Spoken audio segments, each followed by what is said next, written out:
JotForm app. The pros, the cons. The JotForm app is one of the most popular online form builders, but most people don't realize its full potential. Beyond creating simple surveys, JotForm allows you to automate tasks, collect payments, and manage data efficiently. On the pros side, JotForm offers thousands of templates for forms, surveys, quizzes, and applications. You can integrate it with popular tools like Google Drive, PayPal, Salesforce, and Slack for seamless automation. Conditional logic, calculations, and file upload make it highly versatile for both personal and business use. It also provides robust reporting and analytics features, helping teams make sense of collected data. Mobile app support allows you to create and manage forms on the go, which is handy for fieldwork or events. On the cons side, JotForm's free plan is limited to 100 submissions per month and a restricted number of forms, which may not suit high-volume users. The interface, while powerful, can feel overwhelming for beginners due to the sheer number of features.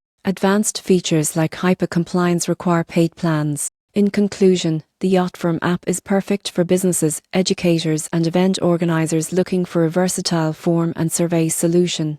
Despite some limitations on free plans and the initial learning curve, its robust features, automation options, and integrations make it one of the most reliable tools for collecting and managing data.